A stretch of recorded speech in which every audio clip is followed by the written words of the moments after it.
History, it's not what you get in a textbook, right? It's messy, it's complicated, and honestly, it's just absolutely fascinating. It's all these raw, unfiltered moments.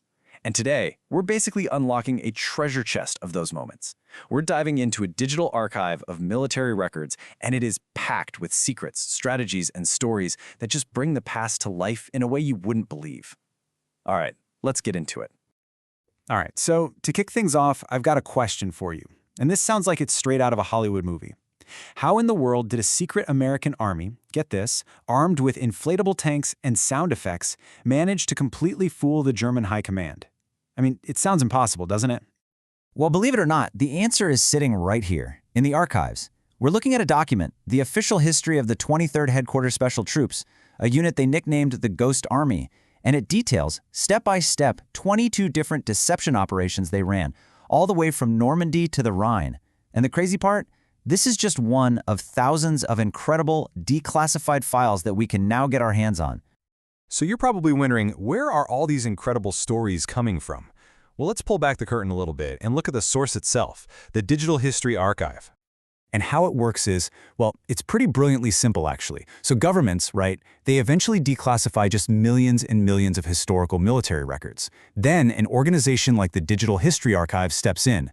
They go to places like the U.S. National Archives, they professionally digitize these key collections, and then, boom, raw, unfiltered history is delivered directly to researchers and, to us. It's kind of like getting an all-access pass to the world's most secret historical vaults. Okay, to really wrap our heads around what's in this archive, let's start with the big picture. I'm talking about the 30,000-foot view. This is where the generals and dictators were, drawing lines on maps that would literally decide the fates of millions of people. And what's just mind-blowing is the sheer scale of the planning you can find in here. We're not just talking about simple battle reports. No. We are looking at the actual foundational documents of World War II. Things like the German High Command's daily war diaries, the Führer's own directives on how to conduct the war, plans for invading Russia, detailed preparations for invading Great Britain, even directives on using SS troops. I mean, this is like looking directly into the war's engine room. And this quote, this just perfectly illustrates the cold, hard reality of it all. See, this isn't some historian's summary. This is the actual text from a German operations file. It reads like a to-do list for conquest, just totally detached and bureaucratic. When you read raw documents like this, you get this chilling insight into the mindset that was driving the entire war. Okay, so we've seen the big picture. Now let's zoom in, way in. We're going to go from the general's maps right down into the mud and the smoke, into the day-to-day reality of the soldiers who are actually on the front lines. And this is where those grand strategies meet a brutal, brutal conclusion. So instead of those sweeping plans for invasion, you get tables, just like this one from the 91st Infantry Division. It is a stark, daily accounting of the human cost. You've got battle casualties in one column, prisoners of war taken in another. You have to remember, every single number on this page represents a life that was changed forever. And the archive isn't just about massive armies. It's also about the small, tight-knit units, the guys that actually fought together. You could literally follow the journey of a group like the 83rd Infantry Division or the 957th Field Artillery Battalion. You can trace their path from the beaches of Normandy right through the chaos of the Battle of the Bulge and deep into Germany. These are their stories, told in their own words.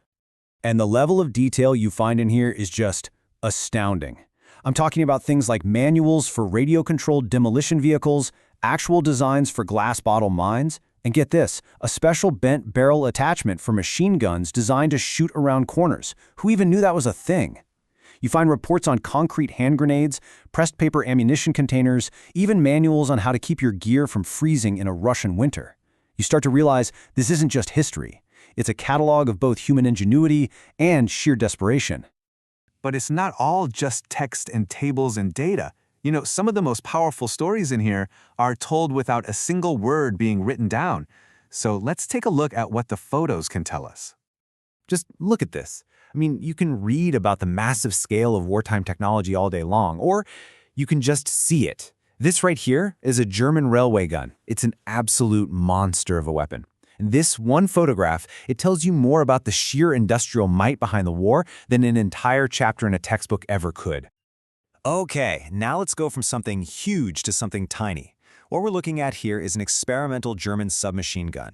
It was captured and then carefully, painstakingly disassembled for analysis. Look at that. Every spring, every single pin is laid out perfectly. So this isn't just a photo of a gun, it's a photo of intelligence at work. It's the slow, careful process of understanding your enemy's tech so you can get an edge. And then you find images of stuff that just feels like it's straight out of science fiction. This experimental rocket-propelled craft. I mean, it basically looks like a prototype for a guided missile. Finding photos like this in the archive is just such a powerful reminder that this was a war of incredible innovation, where both sides were in a desperate race to invent that next game-changing weapon. And we're not just talking about a few scattered images here and there. The archive has entire collections. You can literally page through hundreds of photos from General Rommel's personal papers and see the war in North Africa through his own eyes. Or you can explore thousands of photos taken by SS war correspondents, which gives you this chillingly intimate day-by-day view from the other side of the lines. So what's the takeaway here? What does all this add up to? Why is it so important that we have access to all these raw, unfiltered files? Well, let's break it down. Think about it like this. A traditional history book, it gives you a clean, neat story, right? It's an interpreted narrative. It summarizes the big events, it gives you the answers. The archive, though, it gives you the mess. It gives you the unfiltered documents, the first-hand accounts, all the nitty-gritty details of daily operations. It doesn't just answer your questions. It sparks a ton of new ones you'd never even thought to ask. And honestly, that's the real magic of it all. When you can read the actual real-life plan to invade Great Britain, or see a daily casualty list for one specific division, or look at a photo of a weapon that never even made it to the battlefield, you're bypassing all the filters. You're not just learning about history anymore, you're connecting directly with the people who actually lived it. You know, it all brings me back to that old saying, history is written by the victors. But when you open up these raw files, these diaries and reports and photographs from all sides of the conflict, you realize you have to ask a whole new question. If that's true, then what stories have just been sitting there, waiting in the archives, ready for us to finally tell them?